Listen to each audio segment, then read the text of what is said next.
Parental discretion is advised.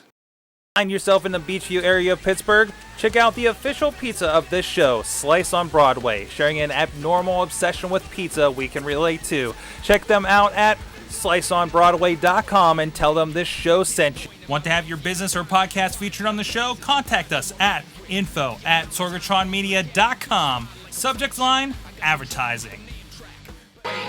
Just wait, just wait, just wait, just wait. Wait for the perfect time, then attack. Don't give up what you want, take it back. Wait for the perfect. Hey guys, it's the Wrestling Mayhem Show 483. I'm Mike Sorg at Sorgatron on the Twitters, in the Mayhem Studios here in Pittsburgh, PA, ready to get mayhemy. Talking about wrestling, professional wrestling. So many pay-per-views happening this weekend. Things you have to pay for and to view them. And things that have happened of a Japanese nature, of an NXT nature, of a SummerSlam nature, and so much more. And to the point where we may have a climax. So with me, joining me in this group climax, first of all, is Papa Lunchbox. Hey everybody, here's what I want you to picture. I want you to picture a snowy white baby goat. Tiny little horn nublins, big floppy ears that are white on one side and pink on the inside. Little pink nose, little pink mouth, dark yellow eyes with strange rectagonal pupils. And of course, little clippity-cloppity hoof horns, and just a little break in the snowy white, little brown knees on all four of his little legs. That's what I look like today, because I broke the fourth seal and have learned how to transmogrify. Well, there you go. There you go. Also with us, with a little less of a scary description of his own face, is our friend in the mainstream media, Matt Carlins. Picture a man. A man sitting alone at a table, in a kitchen, not of his own making, but of the making of others. He is sitting, staring into a screen of which he knows nothing. I got nothing. LB, you win. Okay. Sorg, great to be here. All right. And also with us, he's Wheels, and I don't know what the heck he's going to say after all that. I have nothing for that, Sorg. I mean, LB and Matt beat me. Give us a detailed and graphic description of your penis. No. I don't know. What how can we get through introductions without the word penis coming up? And what does that say to new listeners to this show? You said penis coming up.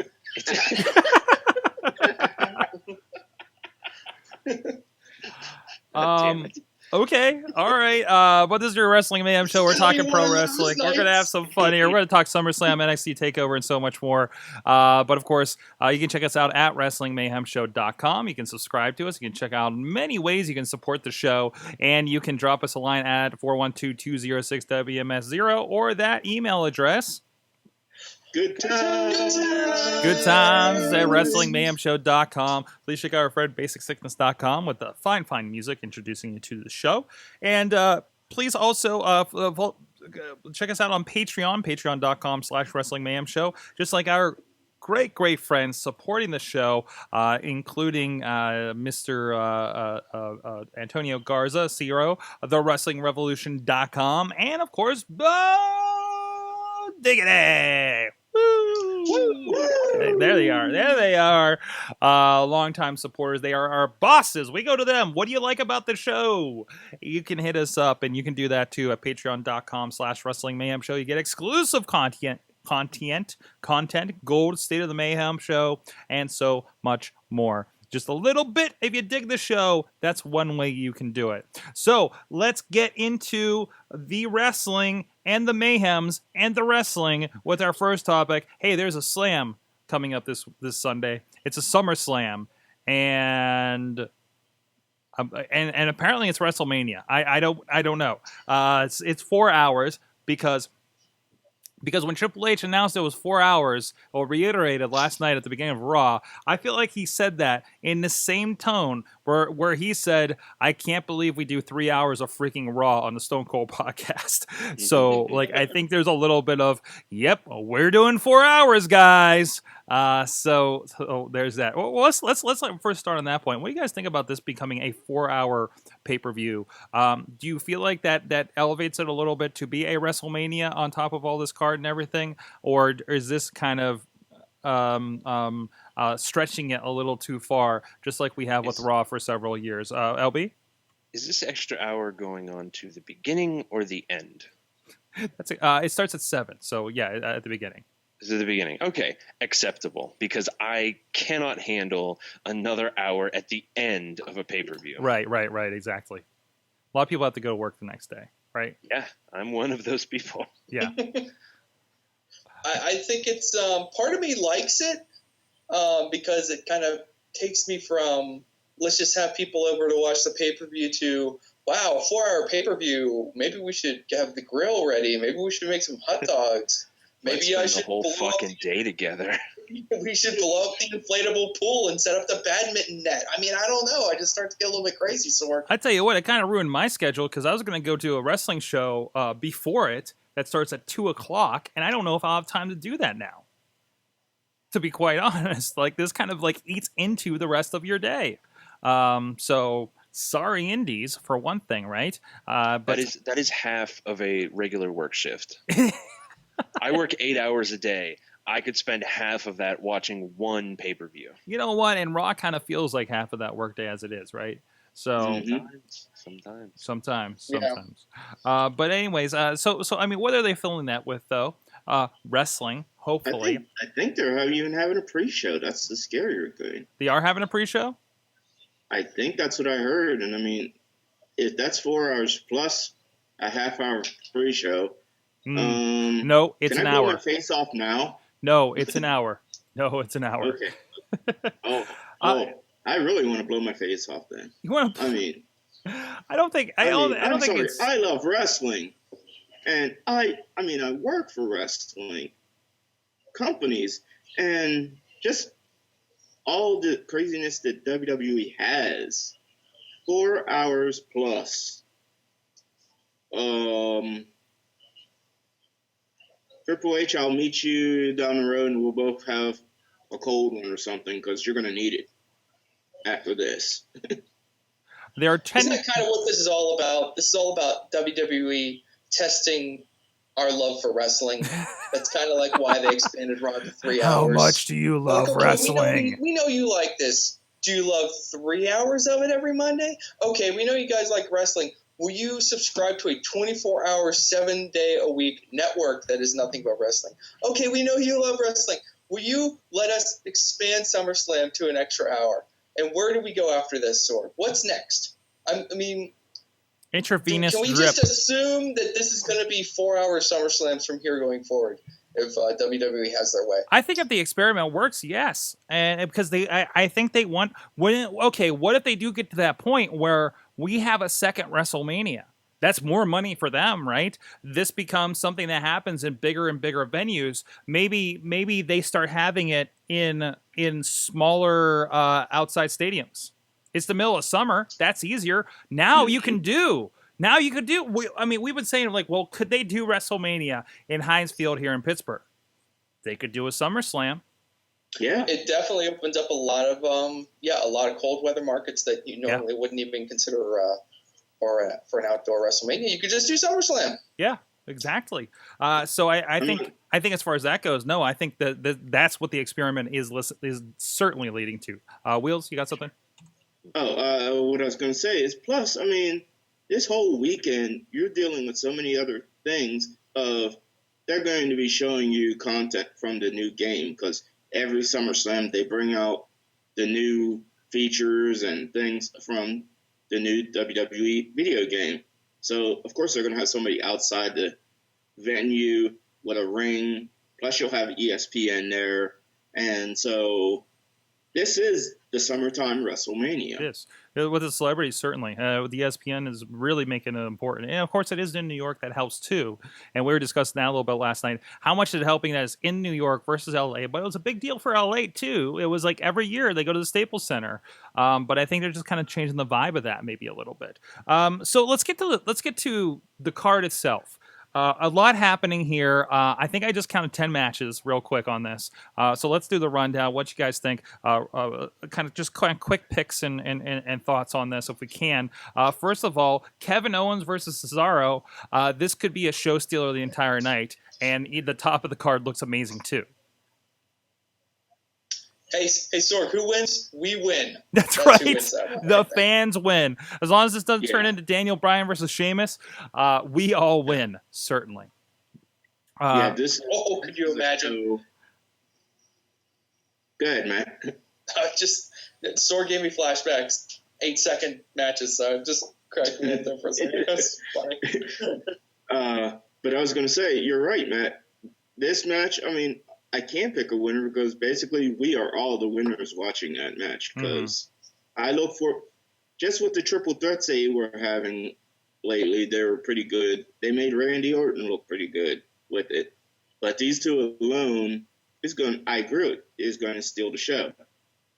You know what else is interesting too about this match, guys, is that according to everything I read on the internet, which of course is never wrong, WWE doesn't want to push either of these guys, so I can just assume that we are not going to get a decisive finish in this match. They'll probably brawl to the back or knock each other out unconscious and both be pinned at the end of the match. Something like that. Actually, I was thinking about that.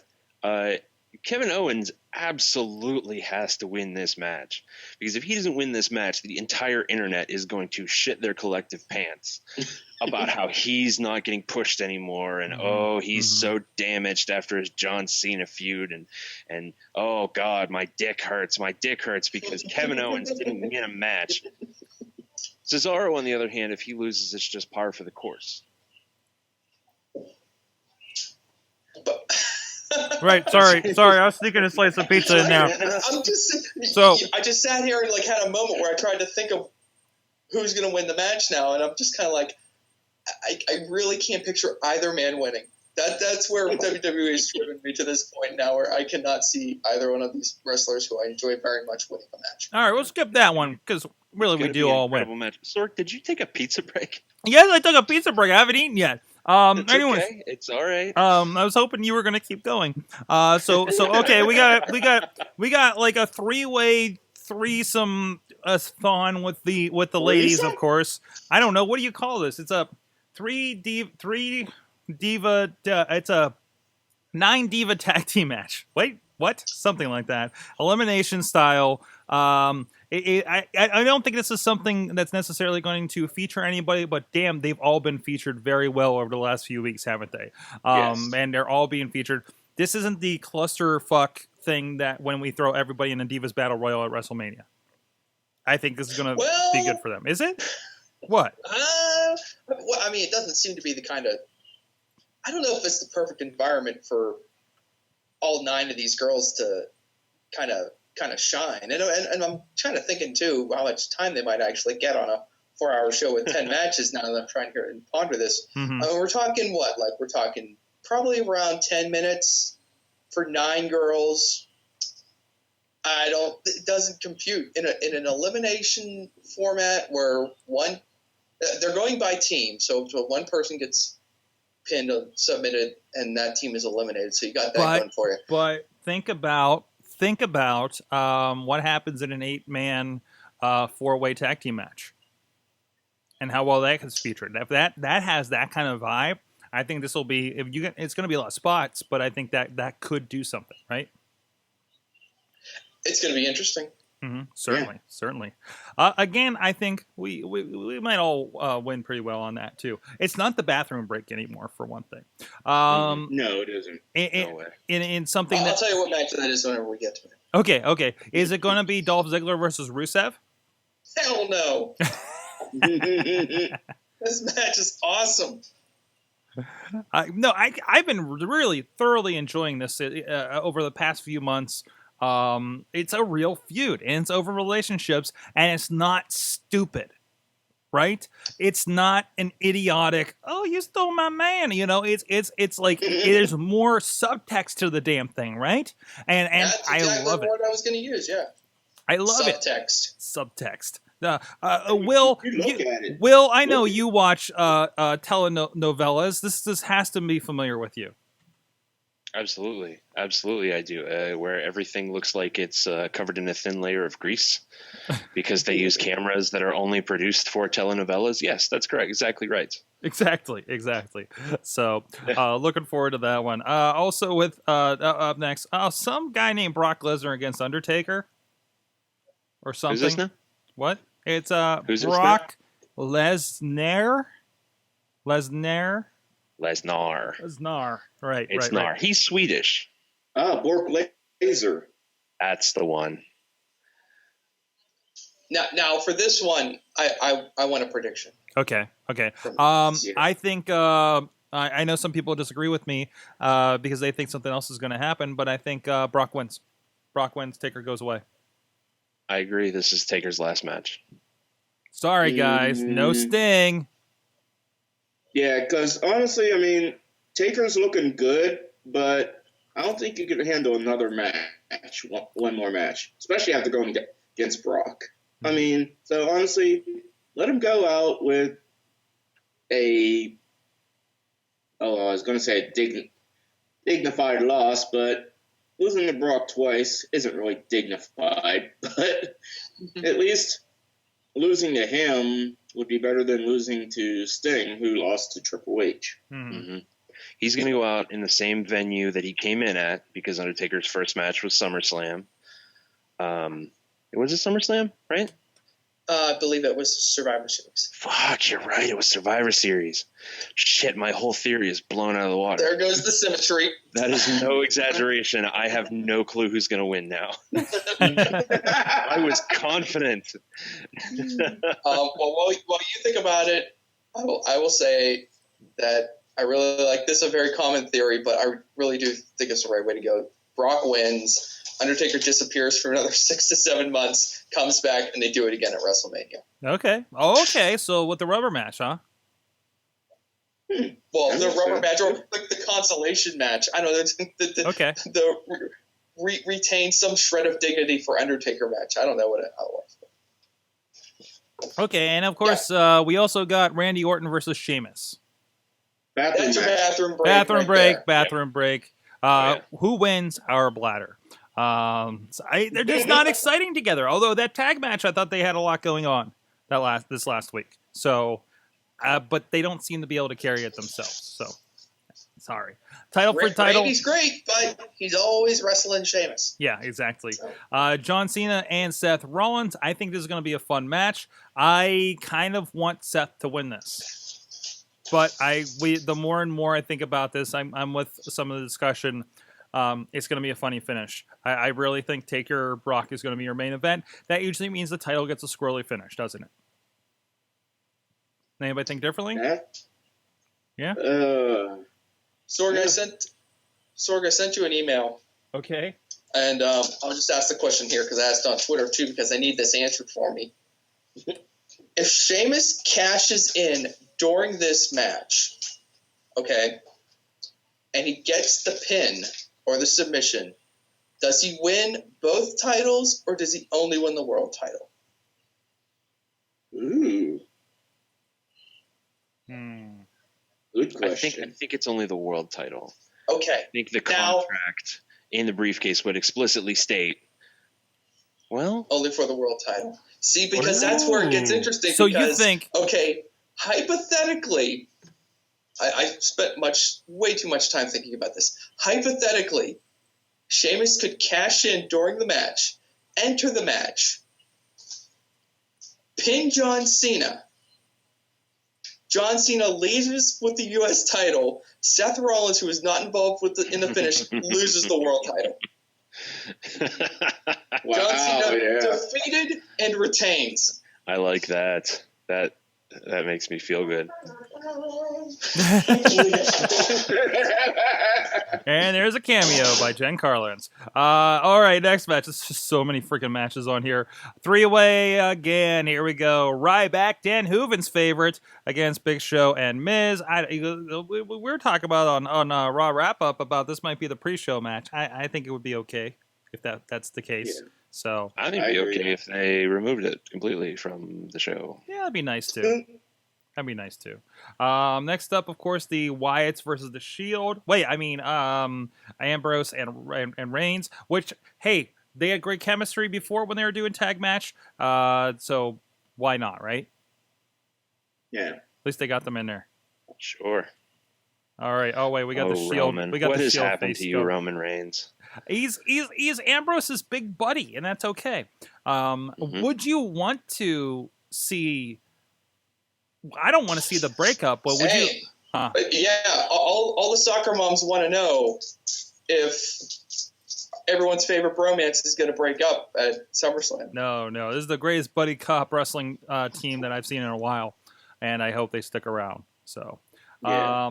4-way tag team match yet again with every tag team that's worth talking about right now in the match as usual. So, what do you think? New Day gets it? Hold on. Did you say it was for the title or no? The 4-way tag team championship? Yeah, is it? It's for the belt? Yeah, better be at SummerSlam. Mm, Lucha Dragons. Lucha Dragons gets it out of nowhere, right? That would actually work. That would make absolutely zero sense. So there's a good chance that's going to happen. Well, tag team wrestling. Hey, they're popular. So They're not exactly doing I don't think storylines at anything this interesting is going to happen. point. No. And of course, I think this is the one we've been excited about on the surface here. The Arrow versus with Neville. I can't remember his name anymore. I just was going to call him Red Arrow, and that was going to be it. Against Stardust and Wade Green Arrow Barrett. and Red Arrow. I love what they did with Wade Barrett and Stardust this week. The villain upgrade of King Barrett is amazing. Matt Carlins, I need to know your thoughts on this. Well, at least he's going to get a pay-per-view bonus. Maybe. I mean, do they still do those? I mean, I don't think they do. I think that's why they're like 4 hours. Let's have everybody on. You all get paid minimum wage. Enjoy your wage that is not as much as a McDonald's worker. It's sad. It's a little sad that Wade Barrett, this is a step up for him. So you have that going for you. He does have a silvery cape now. I don't know, Sorg. I'm a longtime supporter of Wade Barrett. And man, these are some tough times. And even going into this match, I'm kind of sitting here thinking, is this even worth it anymore? Maybe I need to find a new number one guy. I just don't know. It's getting tough. Plenty of room on the Cena train. Plenty of room, my friend. So anyway, there's only one proper outcome for this match, in my opinion. Stardust pins Arrow is the only way to go. You got to make Stardust. No, it's a relatively high profile celebrity. He's friendly with the company. They want to keep it that way. He's going to get the win. He's a wrestling fan. He understands how it works. He knows that he could be pinned, he could be beaten, he could still do something after the match. They could beat up Wade Barrett while Stardust runs away, and it can work out. I trust that Arrow has a deep enough understanding of how professional wrestling works that he gets fact that you're an actor, you will lose now. I love that. Matt, I love that we. I wish. Go ahead. No, it's going to be better than what I'm going to say.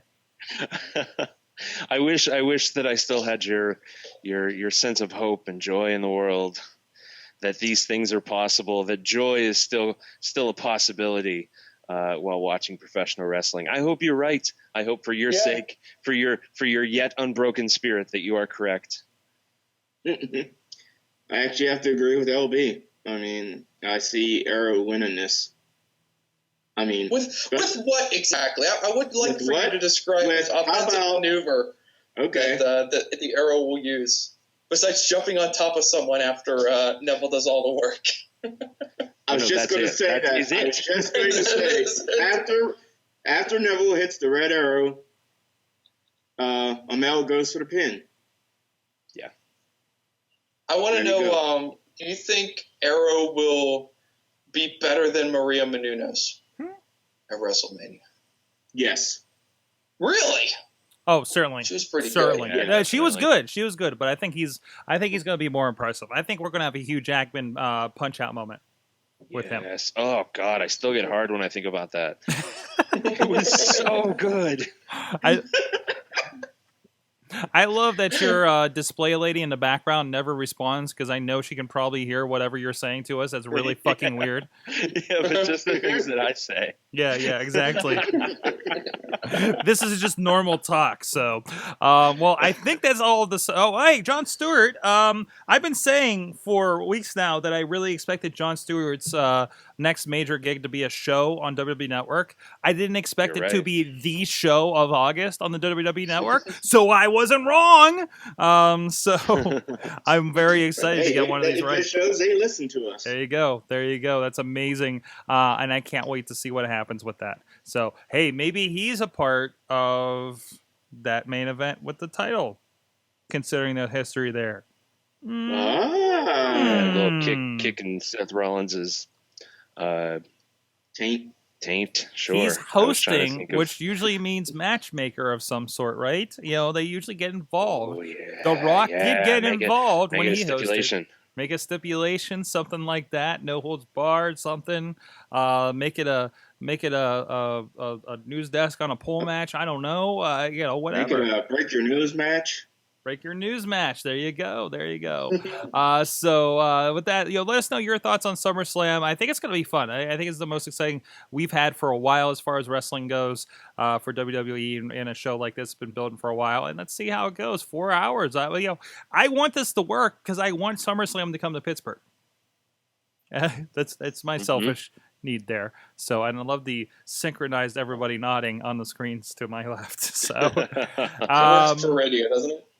yeah, tremendous. You guys aren't even on screen. So, but anyways, so hey, in the meantime, there's some big wrestling happening Sunday. There's some little wrestling that in a big way happening this weekend in Pittsburgh. RWA, IWC, VOW all have shows all across the Pittsburgh area. Inspire Pro Wrestling has some crazy stuff going on, but we got a lot of it right here. IndieWrestling.us, the new site we just launched last week. Go check it out. It has the latest Proving Grounds 4 from the IWC, Resurrection 2015 from the RWA, and so much more, including the Vicious Outcast Wrestling has shows on here.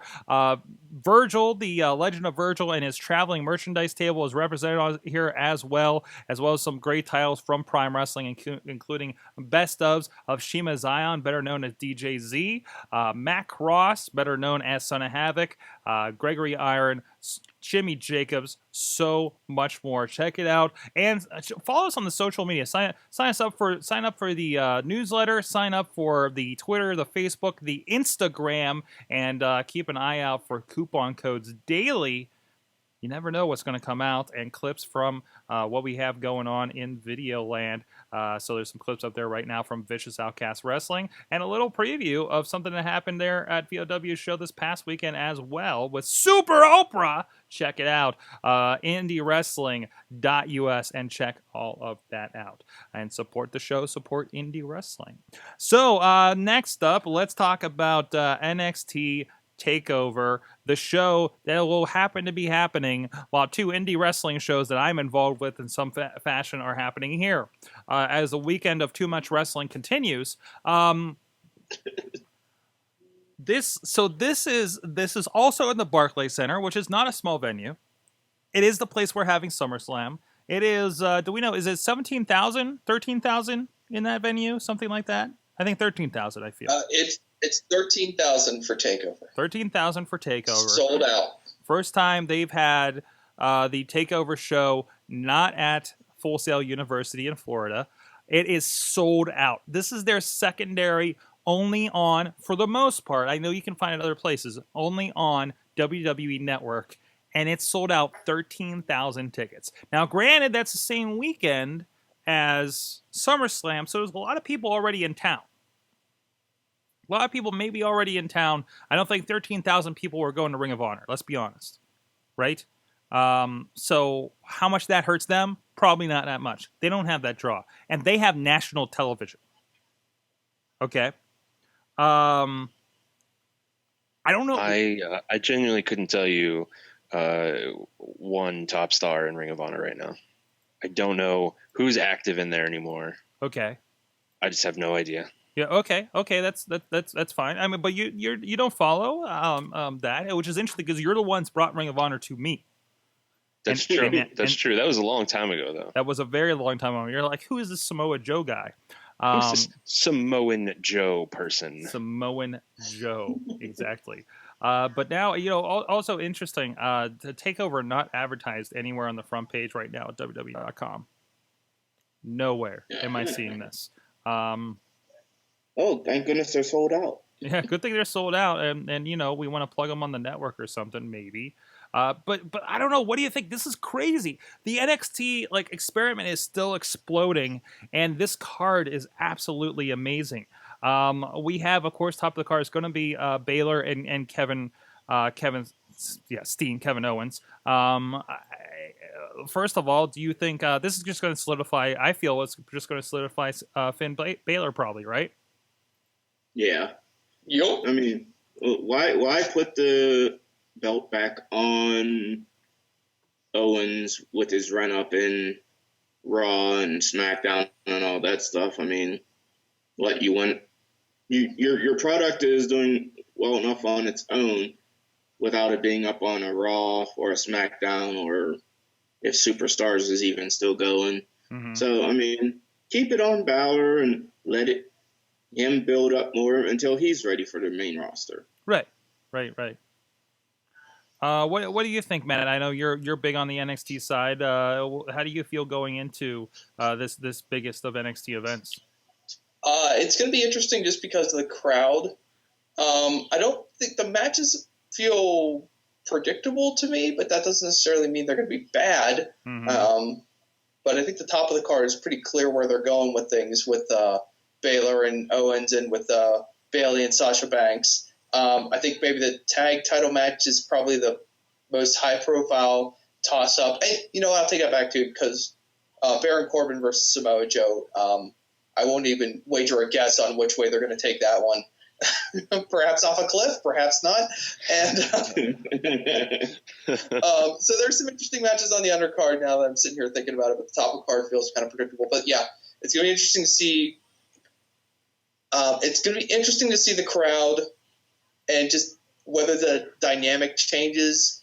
NXT is all about that intimate viewing experience, a handful, hundreds, thousands of fans. So will that change, or will that only amplify when you get 13,000 people? And then what will happen the following night at SummerSlam when you have to compare that crowd to the crowd at SummerSlam? That's right, or at the Raw the following day. They're running that building 3 straight nights, Sorg. 3. Oh, because Raw. Holy crap. Somebody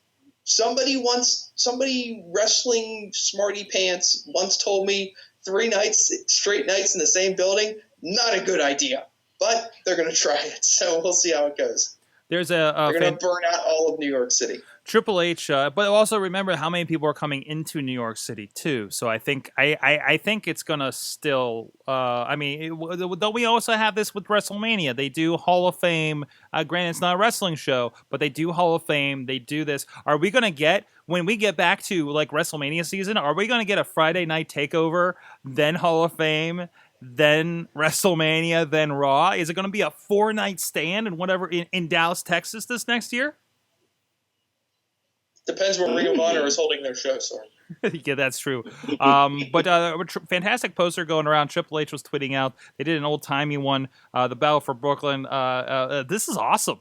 This is great stuff. I'm even excited for Samoa Joe versus Corbin. I think if anything, obviously, I think that's going to be they're putting Joe in there to kind of make Corbin look good and everything. They had Rhino and Corbin too, but I'm hoping that elevates him a little bit. Breeze Lager is going to be great, and this is a 2-pager, by the way. And I didn't realize they were adding a 4-way: Dana Brooke, Emma, Charlotte, and Becky Lynch.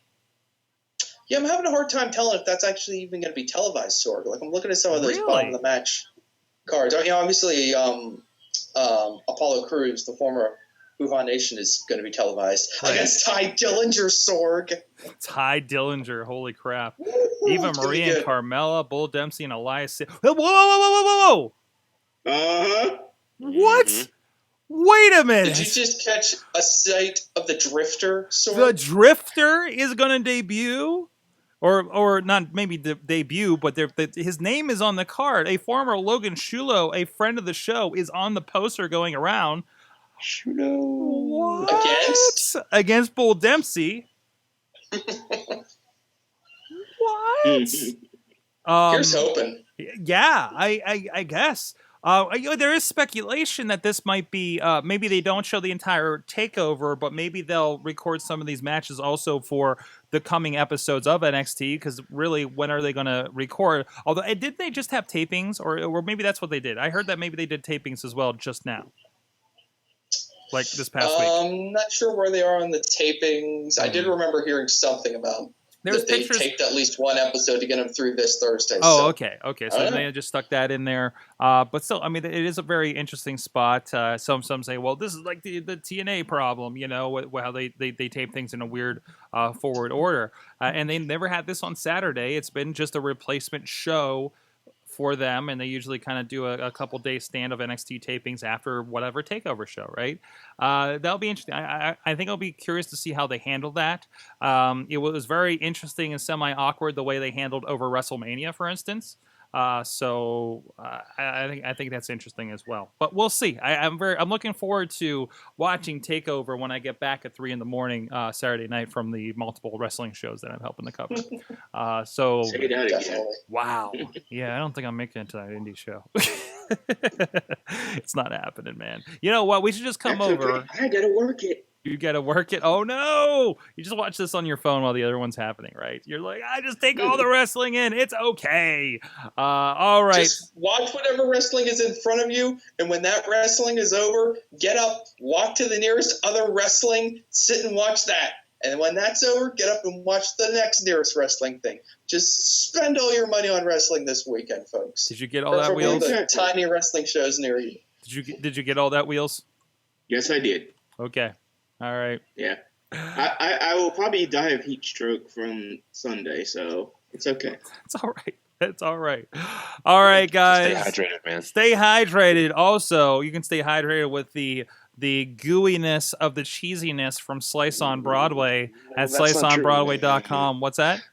What? That's not true. Science Don't be tell people that. damned. Science Need be water. damned. Need water. Drink the fine cheeses. Sorry, you're gonna kill our people. No. It's all right. It's all right because it's fantastic. It's Slice on Broadway. It's good stuff. It's good pizza, and it's as good for you as pizza generally is. Health statements are not, in fact, told by a doctor. I'm just a lowly podcaster in a basement with no degree of that nature, at least. Just But put anyways, it in a blender. You can drink the Slice on Broadway. It'll be delicious. he's not incorrect. There you go. Go check out Slice on Broadway, sliceonbroadway.com, supporter of the Wrestling Mayhem Show with the perfect pepperoni pizza in Pittsburgh. And they're in the South Hills here in Pittsburgh, Carnegie, PA, down here in Beachview along the track, sliceonbroadway.com, PGH_Slice on the Twitters, and check them out on Facebook, Instagram. Let them know the Mayhem sent you. We'll check out what happened last week in Sorgatron Media shows, and we'll be right back with the big question. SorgatronMedia.com now with less professional wrestling. Seeing Mike Tyson get excited about wrestling is like seeing that John Cena kid I talked about a few weeks ago at WWE Live get excited when John Cena comes out, okay? Same thing, just the light in the eyes of a childlike wonder. That was Will, right? It was me. Yeah, that was me. Like, I'm walking downtown or something like that. Or, hey, I'm sitting here doing a podcast thing. Or I'm sitting at the coffee shop earlier. I'll just take the thing, put it up against my chest. I feel the buzz. It's recording. I look around, do whatever. Maybe I'll do some more motion. Sorgatron Media is the greatest YouTube channel Yeah. for podcasts Yes. and other material, followed by Epic Mealtime. So That's the best food-related one. right. So And followed by PewDiePie. Just put it out there. and only recently has he joined the list. Our mindset's going. That's the way marketplaces are unlocking and enabling. Why spend that 30 grand a year to get that major you never want to use when you can spend a fraction of it to learn something that you really love? And the beauty of and I call it the passion economy. I'm familiar with yoga. I've done the DDP yoga, bro, and I cannot do that. I tried it though. No. I actually just taught Palace how to do this. Oh, yeah? Yeah, I think I could teach you. You think so? Yeah. Oh, well, by next show. I'm rusty. By next show. Yeah. Okay.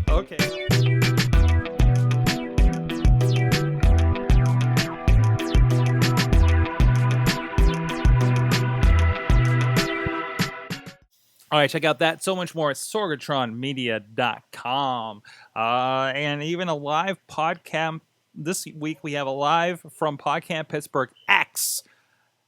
9 PodCamp Pittsburghs ago, myself and DJ Lunchbox and some other people who are dead to us right now joined us for our grassroots panel, and violence ensued, and we met our fellow beer drinker friends at shouldidrinkthat.com.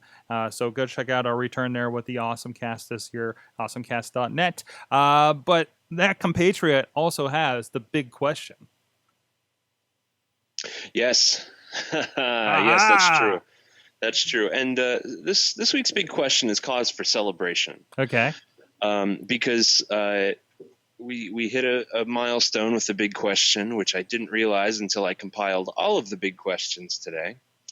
But last week, our question was, who should be the new go-to guy? Who should be the new edge for the WWE? And that was our 30th big question. So if you'll indulge me for the briefest of moments, I would like to quickly read you all of the big questions that we've asked so far. Okay. You ready for this? No. Good. What would it take to make you stop watching pro wrestling? What path does an NXT superstar need to take to succeed on the main roster? What went wrong with Roman Reigns, and how can it be fixed? What would we have the same Royal Rumble backlash if not for Daniel Bryan? If you could bring anyone in to run the WWE, who would it be? What should the WWE give up for Lent? Is the WWE Hall of Fame sustainable? What do the Divas need? More match time or better storylines? Is there a place for the kind of training that got Bill DeMott in trouble? What is your WWE Hall of Fame criteria? Is it important to have the heavyweight champion on the show every week? When was a time that wrestling made you stand up and cheer? If WWE was 100% transparent, what would change? Is winning on an indie promotion more or less beneficial than losing on television? Should Tough Enough be fresh talent or indie trained indie wrestlers? If you could pick any wrestler to have a show on the WWE network, who would it be? At what point should Daniel Bryan hang it up? How do you get someone into professional wrestling? Who would you pick from Time and insert into NXT? What is left to shock us with wrestling? What is your criteria for a Tough Enough winner? Who would you remove from WWE to benefit the company most? Who would you remove from WWE to benefit them the most? From all the recent releases, who will do the best? What makes a good wrestling fan? Who had the best ring name ever? What makes a good wrestling feud? What from your childhood do you miss in today's wrestling? What would you do to start a new wrestling show? Who should be the new go-to guy? I wanted to read those for no other reason than because I found 30 of them and now they're all in one place. if I'm being completely honest. And there's a lot of WWE talk, a lot of NXT talk, not a lot of Indies talk. Very few of those questions involve the Indies. And I discovered that absolutely none of them involve MMA. So this week's question is about MMA. With the rise in popularity of MMA, has it been, in the long run, good for professional wrestling or bad, and why?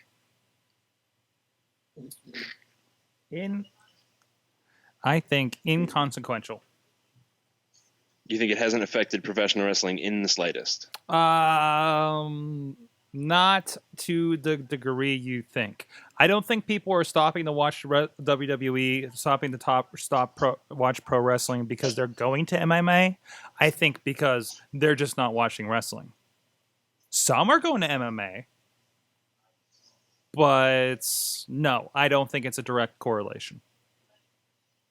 I wasn't asking is the MMA taking viewers or sending viewers. I mean, just its gain in popularity in the culture. Has that been good for wrestling? Oh, well, I guess that's my interpretation of it then. because I think it's bad for wrestling if it's taking people away. Like that's kind of my assessment of that. Does that make sense? I mean, you can go other ways with it. I'm just saying. So I guess I'm thinking inconsequential is my answer. Neither.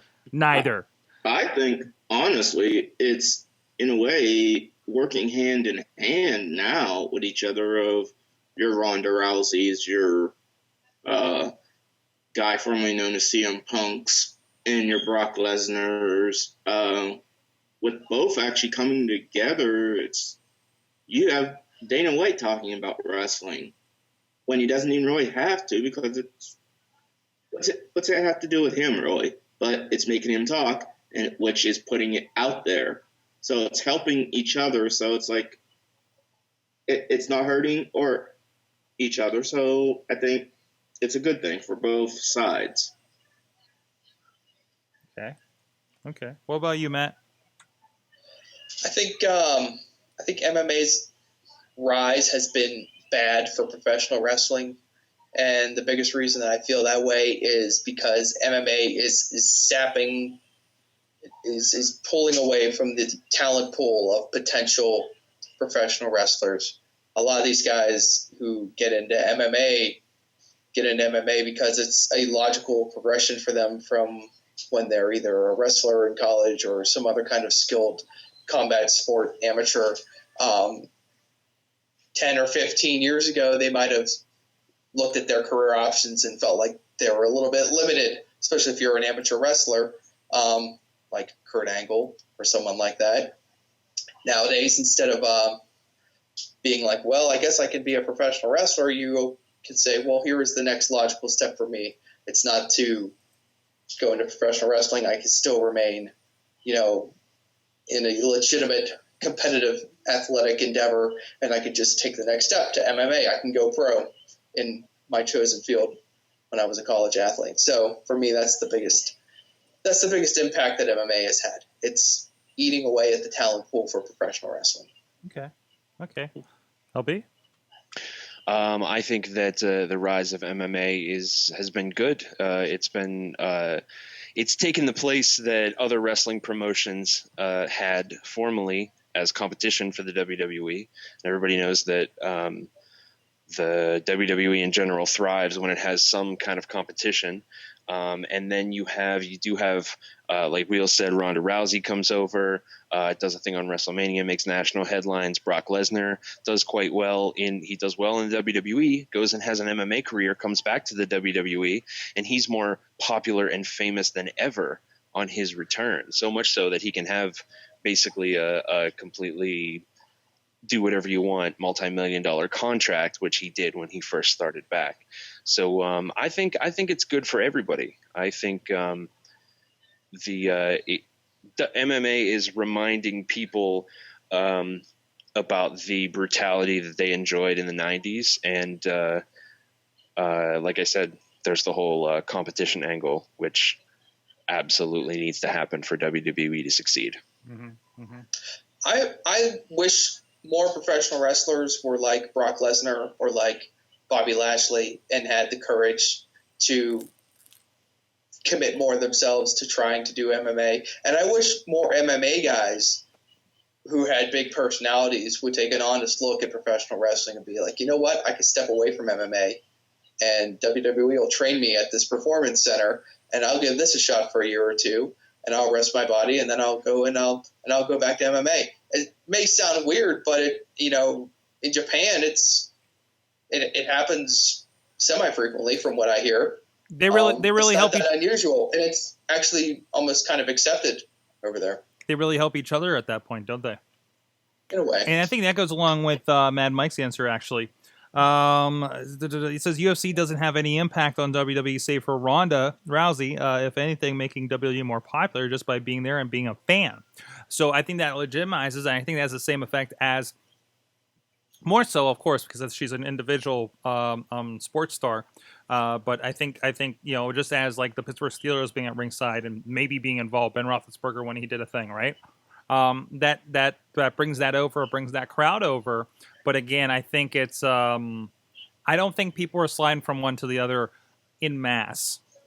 for this. So, that's my thoughts. Yeah, and as far as like using Ronda Rousey and using Brock Lesnar, it's not like WWE is like riding this all-time high of popularity right now.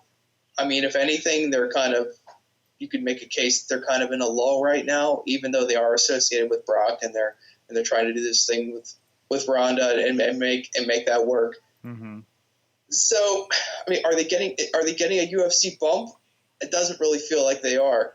And I don't know what that tells you one way or the other. Maybe they just need more MMA guys. Maybe they don't have enough. Or maybe this isn't the way to go. All right.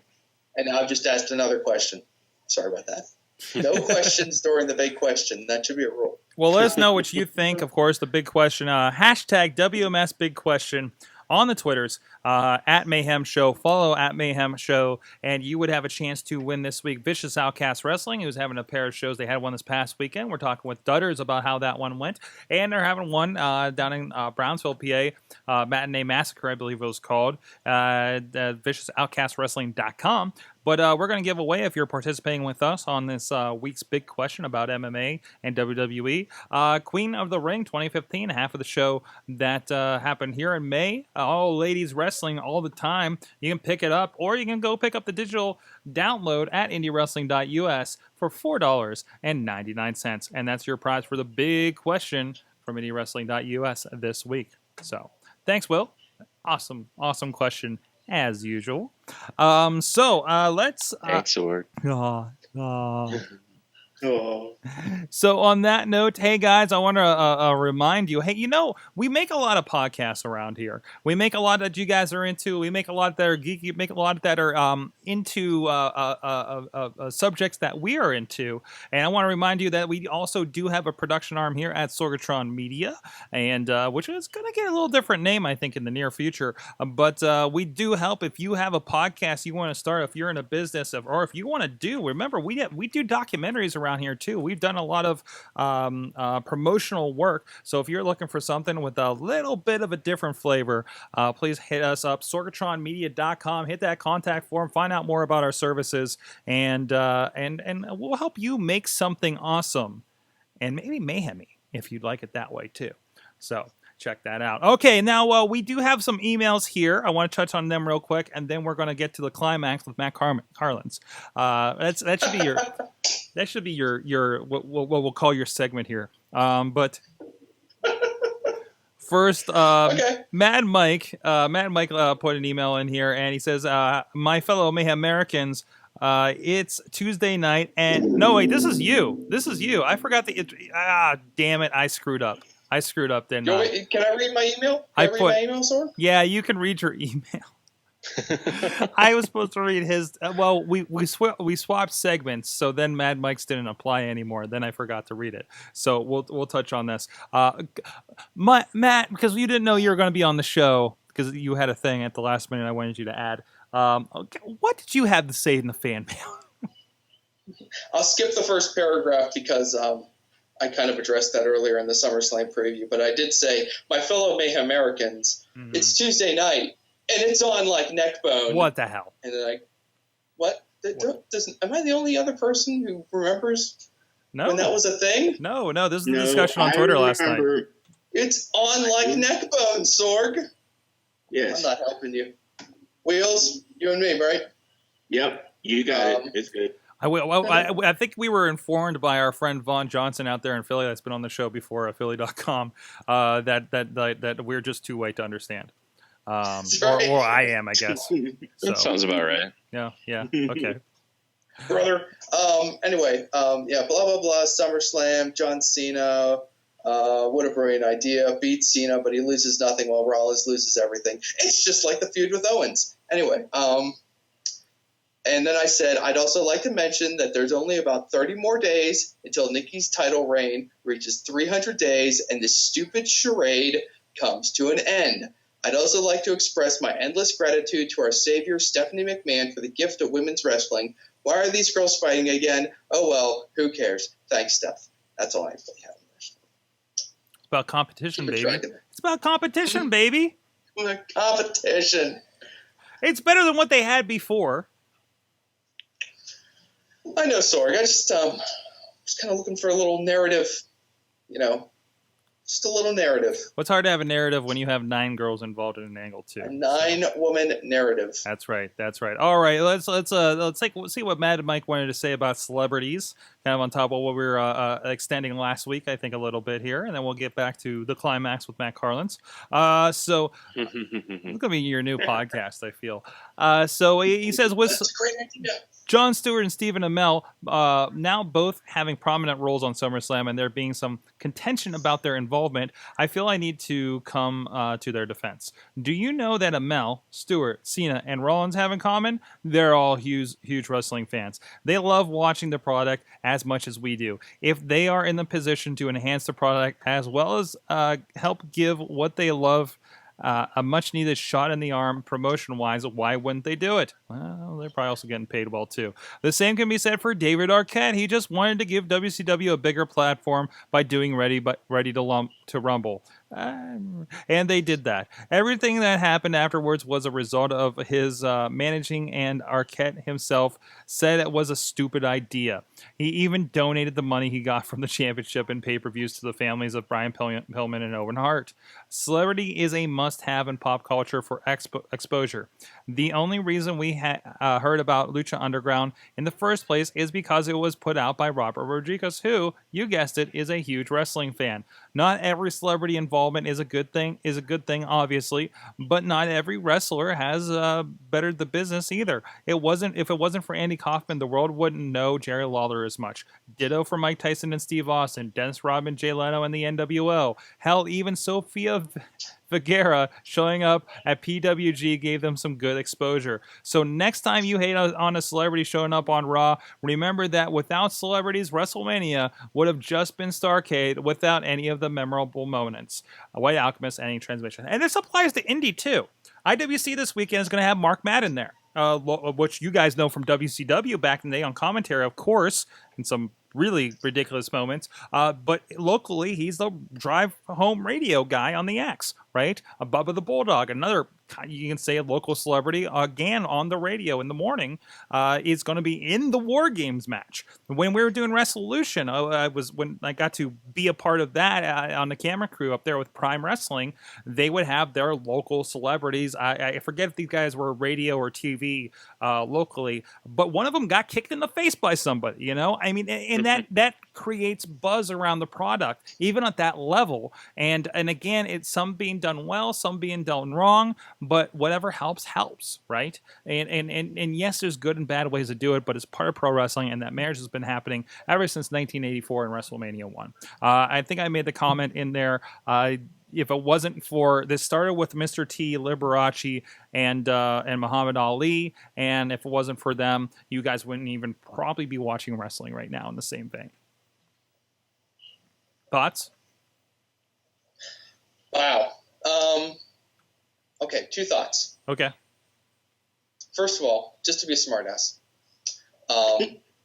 that I was being told for the last couple weeks that if it wasn't for Roddy Piper, WrestleMania would have never been a success. But that's neither here nor there. And I'm not doing that just to pile on you. I'm just observing that statement that you just made. And I think it speaks to the fact that there were many factors that went into the success of the original WrestleMania. I know, and I know I'm not mentioning Cyndi Lauper, but I'm just saying to package a statement, that concept, that the concept of that mix is what's elevated it and got it in front of more eyeballs, right? Yes.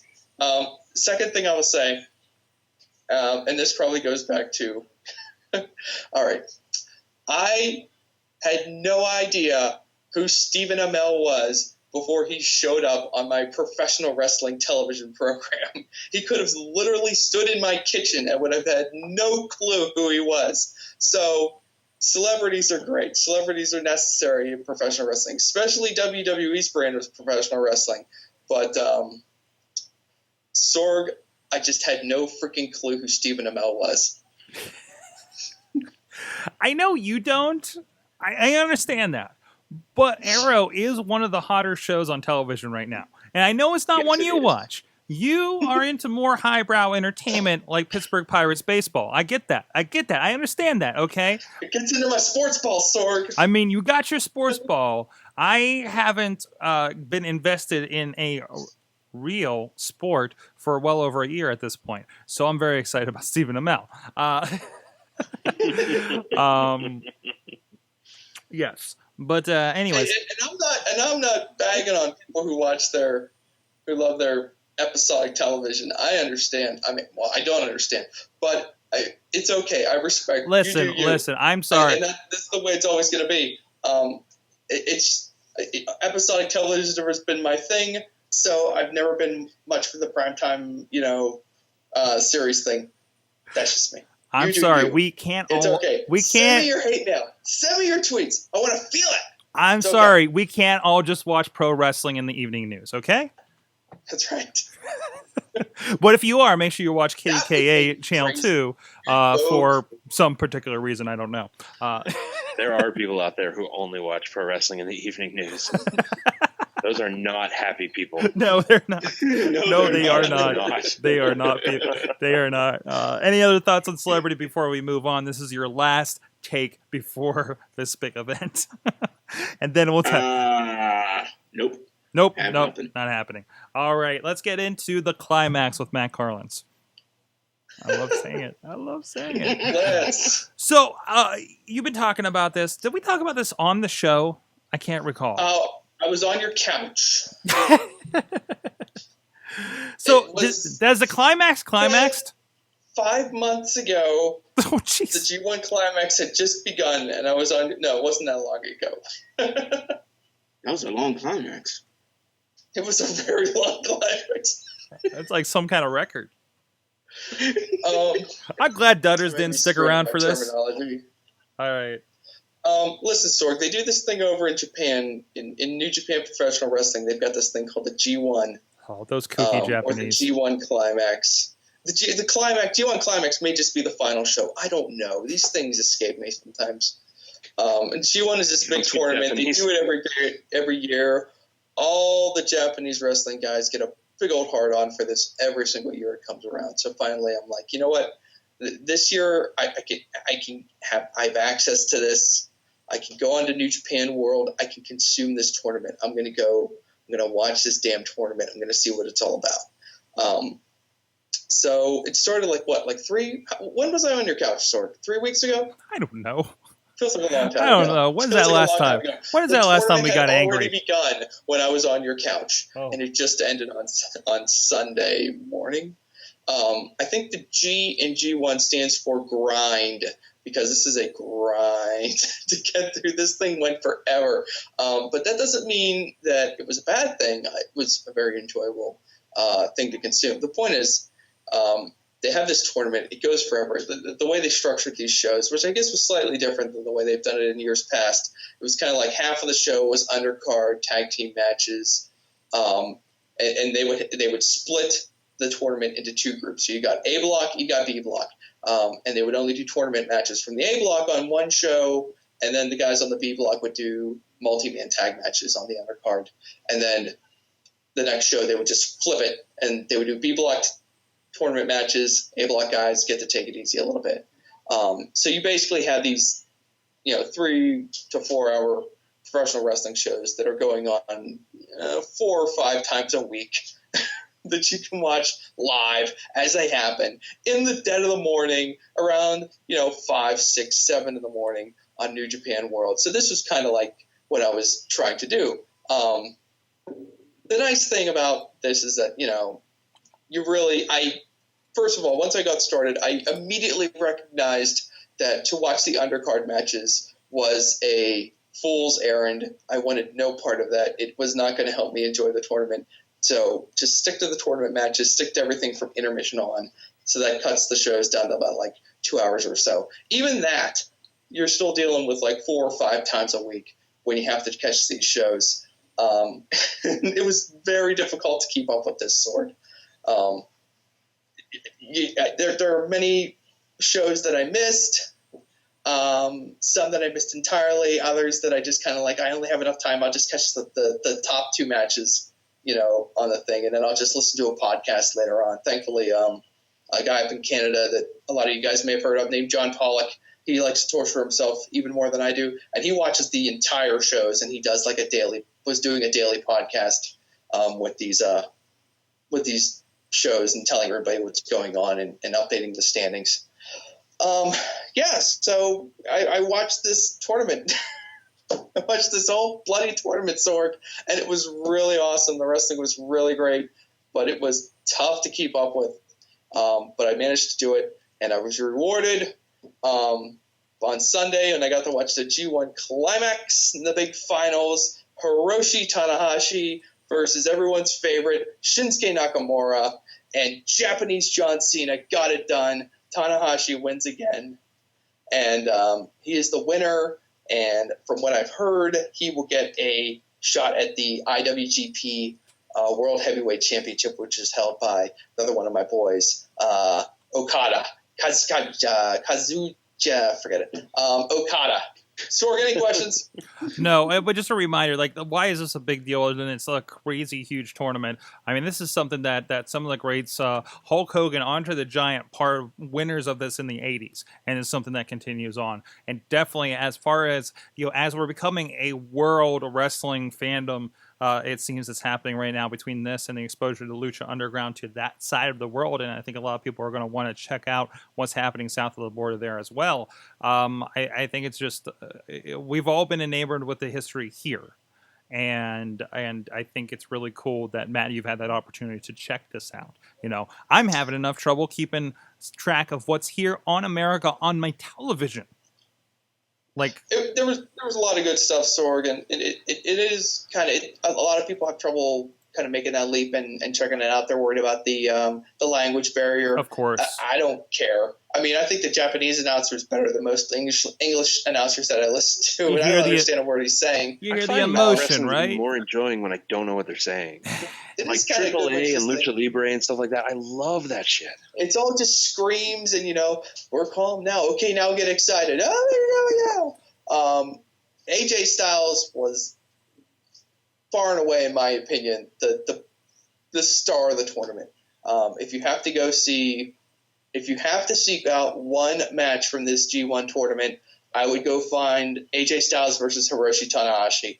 They went almost full WrestleMania in their match, and we're just doing some crazy stuff. Nice. And Styles was doing it against everybody, even the big stiffs who had no business having decent matches against everybody. And Styles was able to get it done.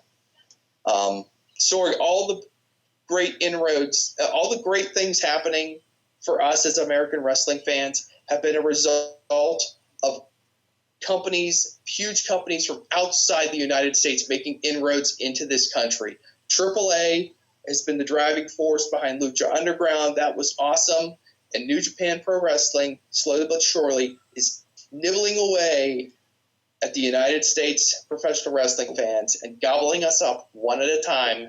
And now they've got me, and soon they'll have you. It's just a matter of time. It's awesome. Can't wait. And I'll fill the gap in there somewhere with some Japanese wrestling, right? But that's awesome. That's completely awesome. All right. I think at that point, if there's nothing else to discuss, I think we've climaxed. We need to move on and find out what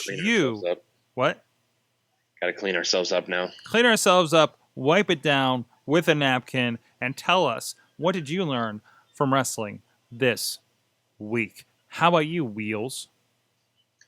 What did I learn from wrestling this week, Sorgatron? That's the question that I asked. That's the question. That's the question. Here's the answer.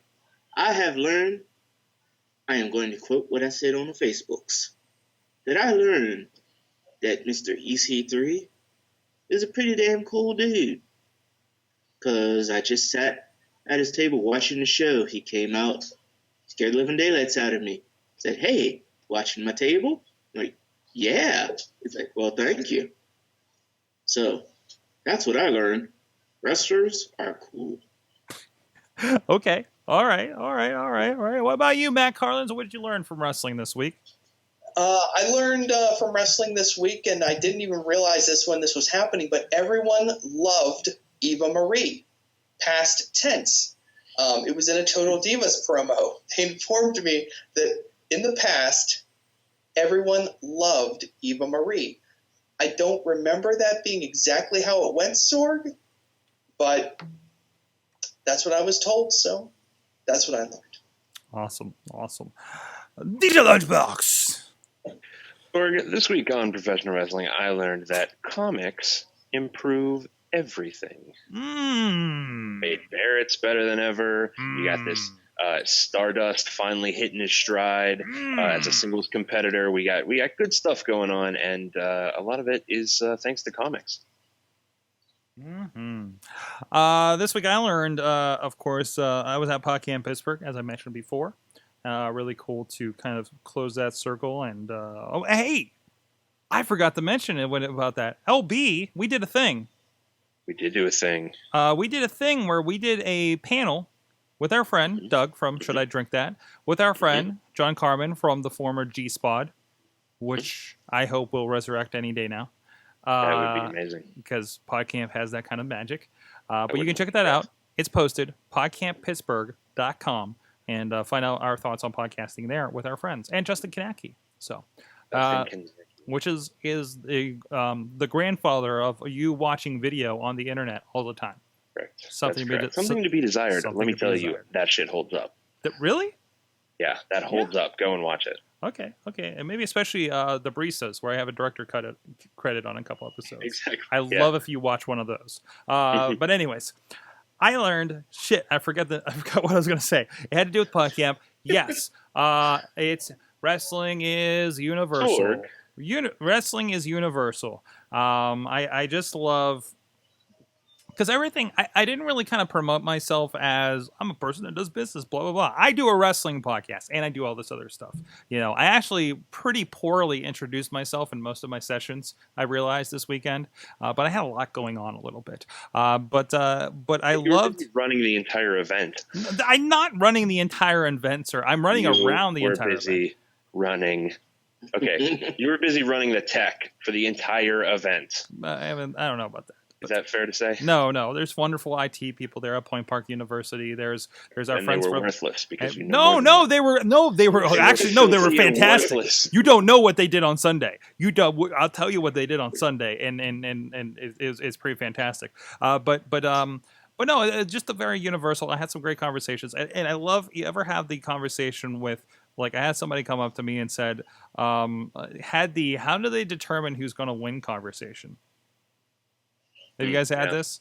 But still. And also, good friend, hopefully good future friend Barjutsu, who was there as well, and I was checking out before PodCamp, and got to talk to as well. So again, I love that I'm in a place where it's a bunch of people doing geeky things, creating things, and there's that connection by saying, oh yeah, by the way, I do a wrestling podcast and have for almost 10 years, and I was like, oh. What do you think about The Rock or or something like that? And it was really fun to have some good conversations there. So, Universal, as always, from not the chat room. I forgot to prep. So, LB will come off the top of his head a haiku while I prep myself.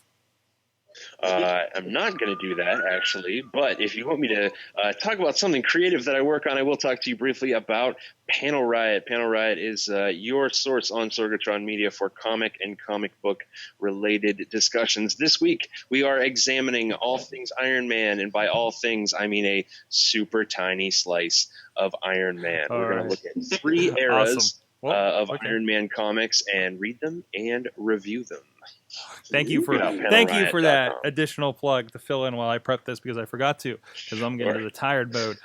From the Facebook, Alex learned that it's good to watch wrestling on TV again, even if it isn't Lucha Underground quality. I know he was off at camp over the summer, so he wasn't able to check that out. Dean Ambrose, his own wet hot American summer. Some girl named Jen says that Dean Ambrose on commentary is amazing. That just sunk in what you said, and yes, I started watching that last week, and I've never watched Wet Hot American Summer before. Anyways. We got that conversation some other time. Tonio Garza learned that Lol Finesha wins. Well, LOL, Tanahashi wins again. Oh, is not a bad thing at all. Okay. Mike learned that we should change the entire tag team division into comic book characters. Yes, we determined that last night on Raw Wrap-Up. That was amazing. Go listen to that for that breakdown. Garza says, I will find and oh, no, that's actually something else. Okay, then that happened, and then it's really just kind of fell apart. Matt, you said you learned that you... Oh, yeah, that's what we just said. Wheels... Wait, we all loved Eva Marie. You guys are already in here. What? Did you hear that? Yeah, I did hear that. What was that? That was your Total Divas correspondent for the for Sorgatron Media, Jen Carlins, doing her homework back there. Gabriel learned over the Facebook page. That was the Facebook group that I was talking about. A lot of great conversation having there. Please join us on there. He learned that the little kid in me is getting excited for a possible Brothers of Destruction reunion. I'm sorry, maybe that'd be awesome. There needs to be something weird. Like the end of the last pay-per-view was very Attitude Era, and I hope that sort of booking continues. Well, he does keep kicking Brock in the nuts. That's true. That is true. That's a very Attitude Era thing too. So thank you so much, everybody, for those responses. You can let us know what you think. Good times at WrestlingMayhemShow.com. 412-206-WMS0. Follow us on the Facebooks on the, no, not Google+, the Facebook group Wrestling Mayhem Show, and Mayhem Show on the Twitters. You can converse with us during the wrestling shows and other times when Matt and Mike watches wherever the hell he wants to live tweet at 2 in the morning. Insomniacs unite. So check out all the rest of the shows. Indie Mayhem Show, we're going to talk to a fellow from 80s Mania Wrestling game on your iOS and Android. The Raw Wrap-Up, the Midweek Wars that are -1 war. Very special Midweek War, actually, this week. Carlins, do you have the info on that? That's right. Sorg, coming up later this week, we are going to be doing a 1-hour special as we look back and talk about Lucha Underground Season 1. We'll be gushing over Lucha Underground. Not a single bad thing will be said about Lucha Underground. We'll be talking about how magnificent Dario Cueto's hair looks, all sorts of other great stuff. What we want to let everybody know is that if you want to get in on that conversation, if you want to share a little something that you enjoyed from Lucha Underground Season 1, send an email to goodtimes@WrestlingMayhemShow.com. Matt and Mike will deliver that to us, and you could be part of the conversation coming up later this week. Fantastic. Go check that out. And so much more plugs. We already talked about Panel Riot. Also check out the LB and the Sorg Morning Afternoon Power Hour, which we did on our Power Lunch this week. So that's over at Sorgatron.com and SorgatronMedia.com, right? Correct. I really enjoyed that. I feel like that was good. That was actually good. And somebody very important, I listened to their podcast, they did it in a car. So nice. We're not too far off from something like that. We should do that more often. Yes. The Power Hour Power Lunch. Yes. And if you haven't watched it or listened to it, folks, please do, because it's a wonderful thing to listen to. Why, Wheels? Thank you. Because I listened to it, and I learned so much about my two compatriots of LB and Sorg. Excellent. Thank you very much for that. I don't know if anybody's listening. I don't look at the stats for the show, to be quite honest. We just do it.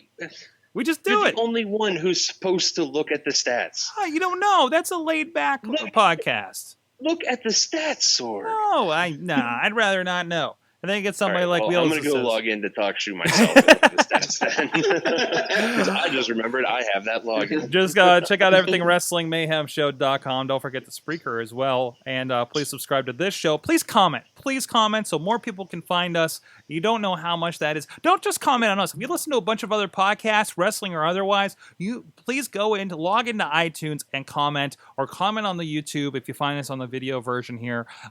It means a lot. Be a fan out loud. One of those concepts we talked about on the Power Hour, because that lets people know they're on the right track and that you are enjoying that. Your one voice is multiplied by 100.